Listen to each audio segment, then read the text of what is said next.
Hi friends, welcome to our channel.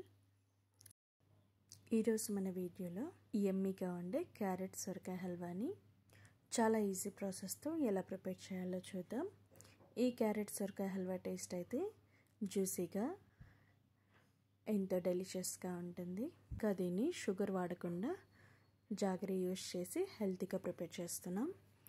ఇప్పుడు process start చేద్దాం. ఇప్పుడు ప్యాన్ పెట్టి ఇందులో 3 టీ స్పూన్స్ నెయ్యిని వేయాలి. నెయ్యి వేడైన తర్వాత 2 టేబుల్ స్పూన్స్ జీడిపప్పు, 2 టేబుల్ స్పూన్స్ బాదం, ఇంకా 2 టేబుల్ స్పూన్స్ కిస్మిస్ వేయాలి. వీటిని మీడియం ఫ్లేమ్లోనే బాగా ఫ్రై చేయాలి. చూడండి, డ్రై ఫ్రూట్స్ అయితే ఫ్రై అయ్యాయి కదా. ఇప్పుడు వీటిని ఒక ప్లేట్లోకి తీసుకొని పక్కన ఉంచాలి. తర్వాత అదే ప్యాన్లో ఇంకో 2 టీ స్పూన్స్ నెయ్యిని వేయాలి.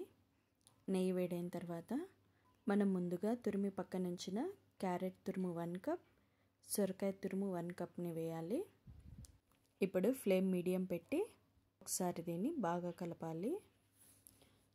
ఇప్పుడు మూత పెట్టి ఒక 2 మినిట్స్ దీన్ని మీడియం ఫ్లేమ్లోనే కుక్ చేసుకోవాలి. చూడండి, 2 మినిట్స్ తర్వాత మూత తీసి ఒకసారి బాగా కలిపి ఇందులో 1 కప్ వరకు చిక్కటి పాలను వేయాలి. ఈ హల్వాని పాలతోనే ప్రిపేర్ చేస్తున్నాం, వాటర్ ఏమి వేయకుండా.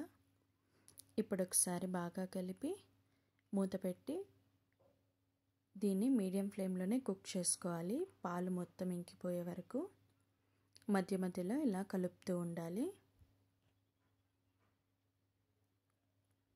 ఇప్పుడు ఒక 5 మినిట్స్ తర్వాత పాలు మొత్తం ఇలా ఇంకిపోయాయి కదా. ఇప్పుడు ఇందులో జాగరి వేయాలి.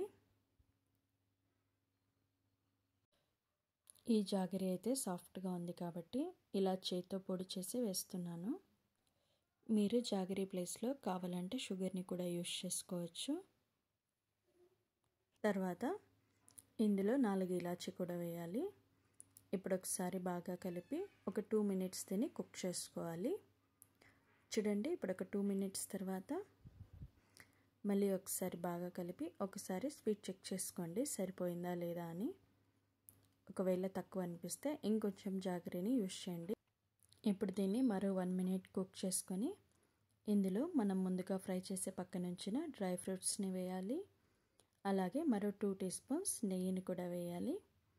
ఇప్పుడు ఒకసారి బాగా కలిపి ఫ్లేమ్ ఆఫ్ చేయాలి. అంతే, ఎంతో యమ్మీగా ఉండే క్యారెట్ సొరకాయ హల్వా రెడీ. ఇప్పుడు దీన్ని ఇలా బౌల్లోకి తీసుకొని దీనిపై చాప్ చేసిన డ్రై ఫ్రూట్స్ వేసి సర్వ్ చేసుకోండి. చూడడానికి చాలా బాగుంటుంది. మరి మీరు కూడా ఎంతో డెలిషియస్గా ఉండే ఈ క్యారెట్ సొరకాయ హల్వాని ట్రై చేసి ఎలా కుదిరిందో నా కామెంట్ సెక్షన్లో షేర్ చేయండి. ఈ రెసిపీ మీకు నచ్చినట్లయితే లైక్ చేయండి, షేర్ చేయండి, ఇంకా సబ్స్క్రైబ్ చేసి పక్కనే ఉన్న బెల్ ఐకాన్ క్లిక్ చేయండి. Thanks for watching.